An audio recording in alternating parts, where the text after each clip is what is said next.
Here. All right. So we are live. Welcome to the first edition of Wednesday Wisdom, the 10 at 10. Every Wednesday, it's live for 10 minutes. And what we're talking about is various topics that basically discuss practical, down to earth ways that you can grow your business and you can grow yourself as an individual, as a business owner, as a parent, and really focusing on all the other things that we don't get to talk about on our Thursday Parsha and Parnasa, which is for Orthodox Jewish business owners, and the third live, which is on Mondays, the 10 at 10, which focuses on money, marketing, and management. So today is really to fill in the other pieces like productivity and how to free up 20 hours a month. So this is 20 hours, not just of general time, but of typical work hours. So let's say of the course of your day, you get up around 7 o'clock. Maybe you're lucky. Right, because maybe your kids sleep, let you sleep in, or maybe you just sleep till 7 o'clock. So from 7 o'clock, let's say, to 11 o'clock, right? Let's say you're getting 8 hours of sleep.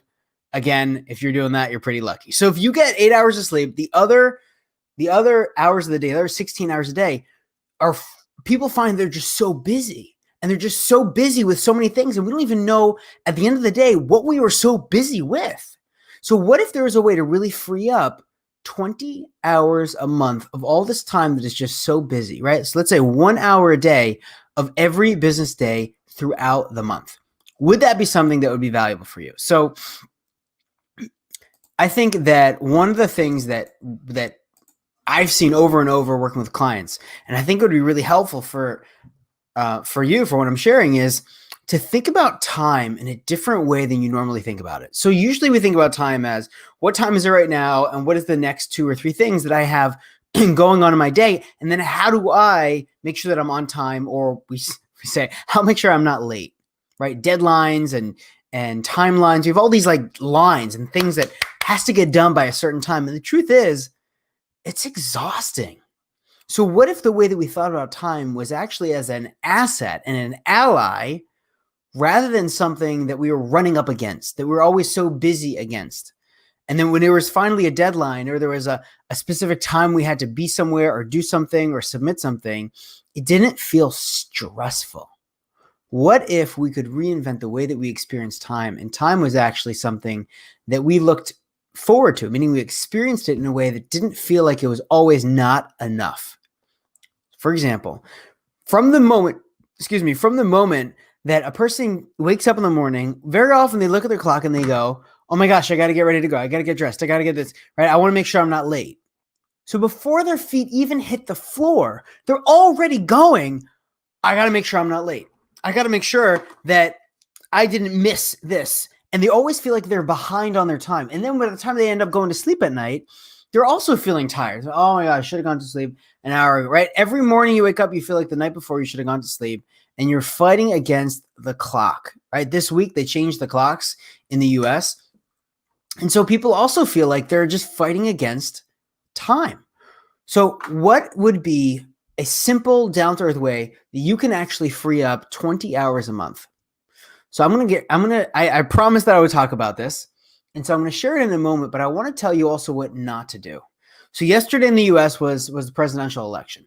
And so every single year, I've been through 9 elections, and every single year what I've noticed is people are glued to the news or to the TV or refreshing the browser on their phone because they want to know what's going to be the next 4 years.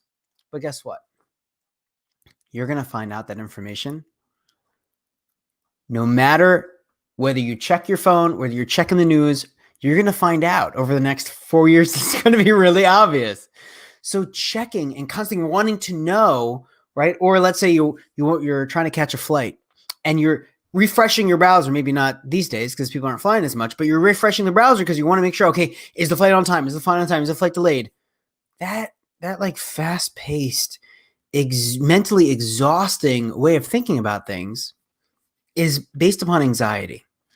And anxiety is the first killer of time because it sees time as this piece like this black hole where if you're saying what if, and you're worried about who's going to win, or you're worried about what the results are going to be, or you're worried about a deadline or a timeline, that anxiety kills your ability to actually enjoy time. Think about the way that when we talk about time in a positive way, it's like having a good time.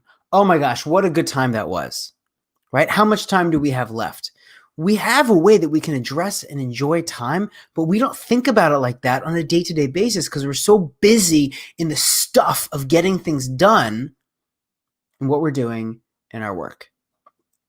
So one of the things first to do is to be clear about what are the things that I don't want to be doing with my time, right? So for example, focusing and saying, you know what, I literally had to write out a list of what are the things that I need to do today to make sure that I'm intentional about my time. So before my day even starts, last night I said, you know what, I'm not going to check the news. 2 days ago, I realized I'm so likely that I'm going to want to be one of those people refreshing my phone.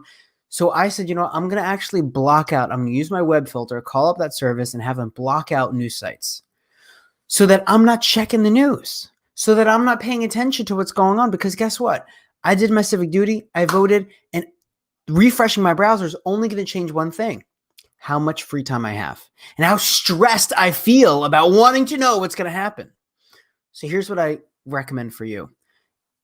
There's ways that you can cut out things, and you can do them, delegate them, or delete them, right? Or update, automate, or